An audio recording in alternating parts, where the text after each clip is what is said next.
Garments ইন্ডাস্ট্রিতে যারা কাজ করছেন বা এখানে নিজের কেরিয়ার গড়তে চান তাদের জন্য আজকের এই আলোচনা।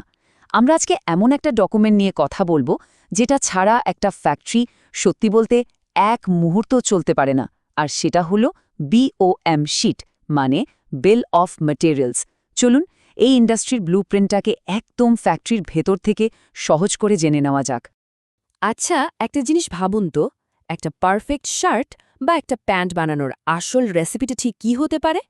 ঠিক যেমন একজন শেফ রান্না করার আগে সব উপকরণের একটা লিস্ট বানান, ঠিক তেমনি একজন মার্চেন্ডাইজারও বায়ারের অর্ডার প্রোডাকশনে পাঠানোর আগে হুবহু একই রকম একটা লিস্ট তৈরি করেন।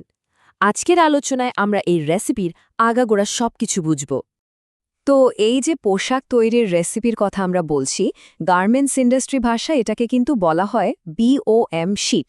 চলুন তাহলে জেনে নিই এই অফিসিয়াল রেসিপি বা BOM শিট আসলে কী জিনিস, আর কেনই বা এটা মার্চেন্ডাইজিং আর প্রোডাকশন টিমের জন্য এত বেশি গুরুত্বপূর্ণ। বমের পুরো নাম হল বিল অফ মেটেরিয়ালস। যদি একদম সহজ করে বলি, একটা গার্মেন্টস বানাতে যা যা কাঁচামাল বা র মেটেরিয়ালস দরকার, যেমন ধরুন ফ্যাব্রিক, সুতা, বোতাম, জিপার, লেবেল, এমনকি কার্টুন, পলি, তার একটা পুঙ্খানুপুঙ্খ লিস্ট।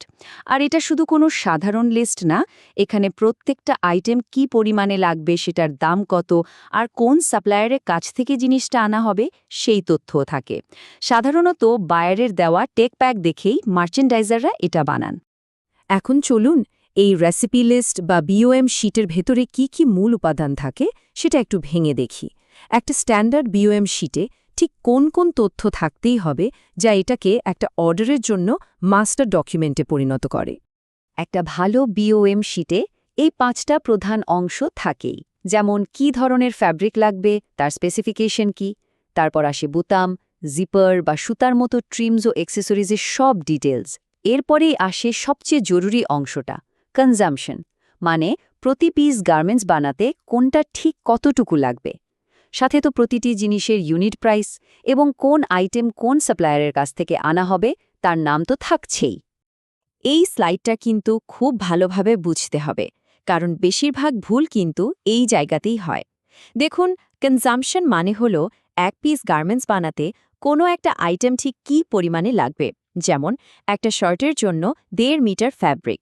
এই হিসাবটা সাধারণত ক্যাট থেকে মার্কার প্ল্যান করে বের করা হয়। আর অন্যদিকে ইউনিট প্রাইস হলো ওই আইটেমের প্রতি ইউনিটের দাম, যেমন প্রতি মিটার ফ্যাব্রিকের দাম কত। এই দুটো হিসাবে সামান্য গরমিল হলেই কিন্তু পুরো অর্ডারের লাভের হিসাব উল্টে যেতে পারে। এবার এই টেবিলটা দেখুন, ব্যাপারটা একদম পরিষ্কার হয়ে যাবে। এখানে মেন ফ্যাব্রিকের কনজাম্পশন ধরা হয়েছে 1.5 মিটার, আর প্রতি মিটারের ইউনিট প্রাইস $3। তো এই দুটোকে গুণ করে মোট খরচ দাঁড়ালো $4.50। ঠিক একইভাবে সুতা আর বোতামের খরচও বের করা হয়েছে। এই সব আইটেমের মোট খরচ যোগ করলেই কিন্তু একটা পোশাকের ম্যাটেরিয়াল কস্ট বের হয়ে আসে, যেটা কস্টিংয়ের একদম মূল ভিত্তি।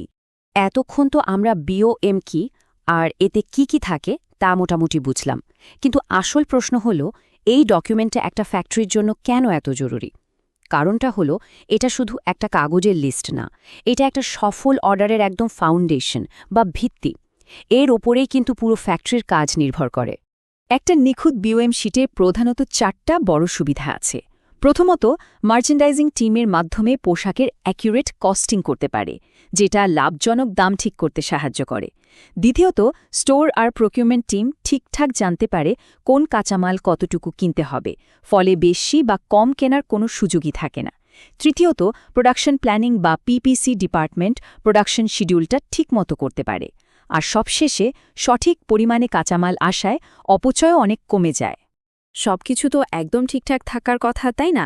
কিন্তু বাস্তবে কিন্তু প্রায় ছোটখাটো ভুল হয়ে যায়। একবার ভাবুন তো, যদি এই রেসিপিতেই কোনো একটা ছোট ভুল থেকে যায়, তাহলে ফ্যাক্টরির ভেতরে ঠিক কী অবস্থা হতে পারে। চলুন একটা বাস্তব উদাহরণ দেখি। এটা ফ্যাক্টরির একটা খুবই কমন ভুল। ধরুন, একজন মার্চেন্ডাইজার কাপড়ের কনজাম্পশন হিসাব করার সময় হয়তো কাপড়ের শ্রিঙ্কেজ বা কাপড়ের প্রস্থটা উইথ হিসাবে একটু গরমিল করে ফেললেন। মানে যেখানে লাগার কথা 1.5 মিটার, সেখানে তিনি হয়তো 1.45 মিটার ধরে BOM তৈরি করে দিলেন। আপাতদৃষ্টিতে এটা কিন্তু খুবই ছোট একটা ভুল মনে হতে পারে। আর এই ছোট্ট একটা ভুলের ফলাফল হয় ভয়াবহ। কাটিং সেকশনে যখন কাপড় কাটা শুরু হলো, তখন দেখা গেল প্রতি পিসে যা লাগার কথা তার চেয়ে একটু বেশি লাগছে। ফলাফল, প্রোডাকশন লাইনের মাঝামাঝি সময়ই হঠাৎ করে কাপড় শেষ। তখন পুরো ফ্লোরের প্রোডাকশন বন্ধ, মেশিন অলস পড়ে আছে, আর কর্মীরা সবাই বসে আছে। ওদিকে শিপমেন্টের ডেডলাইনে গিয়ে আসছে, আর পুরো ফ্যাক্টরিতে একটা চরম বিশৃঙ্খল অবস্থা। এই চার্টটা দেখলেই বুঝবেন একটা ছোট্ট ভুলের প্রভাব কতটা মারাত্মক হতে পারে। প্রত্যাশিত খরচের চেয়ে আসল খরচ অনেক বেড়ে যায়। কেন? কারণ জরুরি ভিত্তিতে লোকাল মার্কেট থেকে বেশি দামে কাপড় কিনতে হয়, অথবা আকাশপথে মানে এয়ার ফ্রেটে কাপড় আনতে হয়, যা অনেক ব্যয়বহুল। আর সবচেয়ে বড় ক্ষতিটা হয় শিপমেন্টে দেরিতে। এর ফলে বায়ার হয় ডিসকাউন্ট চায়, অথবা অর্ডারও বাতিল করে দিতে পারে, যা একটা ফ্যাক্টরির সুনাম আর ভবিষ্যতের ব্যবসার জন্য খুবই খারাপ। সুতরাং এতক্ষণে এটা পরিষ্কার যে বিওএম শিট শুধু একটা সাধারণ ডকুমেন্ট না, এটা পুরো প্রোডাকশন চেনের সাফল্যের একটা ব্লুপ্রিন্ট।